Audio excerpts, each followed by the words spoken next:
Samiti kan jedhe sii galee arabana samiti araba shari'aan ni deeyama samiti kan dubban waan inni ishee kan desiifatti bira dubartii jala kuffisuu dandeessu garuu waan itti balleessee jiraate garuu dhiifa maqaa maalta yoo kufe rabbi hayyame garuu araamsinee nu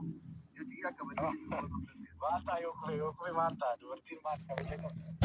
jechi araamsinee darbaa jira bakka manman nu eegachu man nu eegachu Samiraan jirti jira namma jira inni manan jiru betta inni illee gara manaa dhufaa jira bakka manman nu eegachu man nu eegachu Samiraan jirti Samiraan tasgabbeessinee jirra mee salaam alaykum naa jedhame naa dubbistu wallahi already amma tasgabboofteerti lakki naa dubbistu mee yoo dandeesse salaam alaykum naa jedhe ايش ايه ماشي هذا وقت بيتين سمير دبي ثاني ايش سميرة سلام عليكم وعليكم السلام أكم فياكيتي أيادا كنترو نجا جرا كمت نجا كوتي الحمد لله رب العالمين بقى فياتا تيسي لا تشريقان توري غراتيس قبتي جرتا حقيق أبدا أني ساكو بوليس تتسمو حقيقي كان قدي يسون قبنو dhugaa qabda waan dhugaa qabduuf immoo akka obboleessaatti immoo si mubeettanin farada sila dhagaan ture isatti bilbilaan ture naan kaasne sinni dubbisuu barbaadeen ture dhugaa qabda akka dhugaatti dhugaa qabda ani mubeerratti kanan hin farade garuu immoo erga wanti kuni ta'ee furmaata gadi fiduu malee ani sirratti harka qabadhu afaanis hin qabadhu kanaafi akka obboleessatti maalansi jechuu barbaada wanti kun haa darbuuti Samira wanti kun haa darbuuti araara buustanii orma fille kolfaaf hin taanu walirratti hin kolfinu kufaatii keessan inni barbaadu immoo sinirratti kolfuun qabu kanaafi rabbillee gaa'ela keessan haa bareechuu jireenya keessan haa bareechuu gadi teenye walitti mari'annee yoo rakkinni jiraate rakkinni immoo keessatti bubbulee yoo jiraate maaliif rakkinni hin jiru miti hin jira waggaa 8 namni bira waliin jiraate miti waggaa tokkollee ji'a tokkollee waliin jiraate rakkinni uumama rakkina sana maal goona akkam goona yoo dhufuu nu barbaachise anillee dhufuu nan danda'a dhugaa gammoo beenan jaaladha siinillee nan jaaladha akka obbolaatti dhufeellee sin bira taa'ee haasofsiisuu nan danda'a yoo rakkinni jira rakkina sana hiiknee gaa'elli keessan kan itti fufuu qaba akka silan akka nagayetti balleessaan kan mubaarak si mari'achiisuu qaba yoo ati diddee dhiisuu qaba maaliif haadha manaasaa ishee hangafaati waan baay'ee akka dubbattetti waan baay'ee dabarseetta ammallee gara fuulduraatti balleessaan isaa kun argamee jira mubeen dhufee miila kee irratti kufee duraan dursee otoo nuti jirru dhiifama si haa gaafatu erga dhiifama si gaafate immoo nuti immoo keessaan dubbannee akka obbolaatti akka maatiitti gaa'elli keessan inni bareedu kun itti fufuu qaba mitiiree Samira ijoollee qabdu ijoollee babbareedaa qabdu ijoolleen kee barachuu qabu guddachuu qabu abbaaf haati gargar bahanii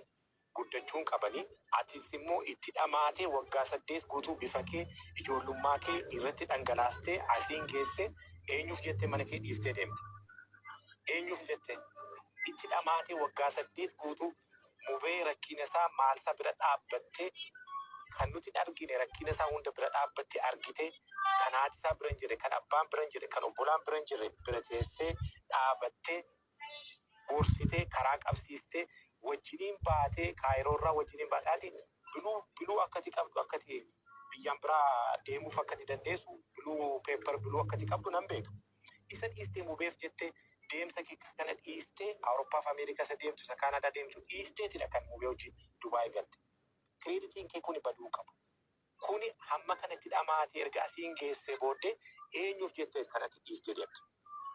waay sila nasi dhagaan ture dhiiseen deemaa haa jiraatan eenyuuf jette mana kee bareechitee qabde ijoollee kee bareechitee qabde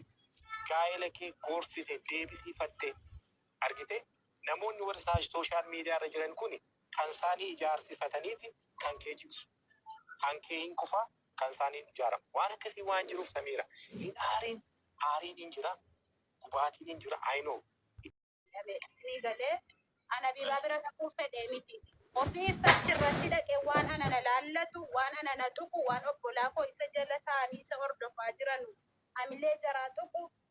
waan sababaa kan kootiif jarri amileetti dhaban isatu dubbataa ture. Manaana hariyattee guyyaa meeqa hadhaa erga isiin na hariyattee suma waliin hin kireeffadhee ta'a kottu kun amilee ana tuquudha. Maal fitti yookiin immoo maal gooti wanta jedhu. Anammas taanaan Habiibaa bira kanan naqee naaf araaramu hin jenne ammas immoo maaliif iyyuu ana qofa waliin jiraachuu dhabe hin jenne maana irratti fuudhe hin jenne waan akkasii dubbannaan waa hedduun dubbadha. Ammas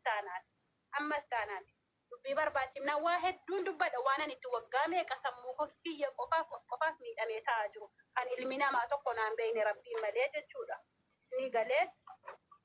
dubbachuu keenan nan dubbadha. Garuu dubbachuun durseedhaan of qofaaf miidhamee hadhagee Habiibaa biras kanan deeme dubbii dubbachuuf utuu hin taane kan akkan dubbadhu na godhe jara garuu hin dubbanne ammas taanaan kanan jedheeni bultii isaa ijaarratee eeyyan akkuma isin dhageessan ijaarrate garuu hanquban qabu hin beeku. Wayita dubbatu akka shari'aa jedha garuu shari'aa miti akka shari'aatiin hin deemne ammas taanaan booris taanaan sheeka abbaa feetan fidaa yoo sheekni dhufee gaafadhee jennaan mirga qaba. Utuu isin gaafatin naqee abbaa fedhe fuudhee abbaa fedhe hiikuu yoo sheekni naan jedhee anatu badii qaba miila isaatti kufee dhiifama isa gaafadha. Kanan dubbataaru garuu nam tokko qofaaf miti waan isiniif galuu qabu. Yookiin immoo dogongoraa al tokko qofaatiif dubbataa hin jiru. Ammas taanaan booris taanaani. Dubbachuu feenan waa hedduun dubbadha akkuma nama jedhe. Habiibaa biras kanan gale iccitii koo yookiin iccitii isaa dubbachuuf utuu hin taane yaa ummataa namni hadda rakkina mucayyoo kanaatiif rakkoo mucaatii fi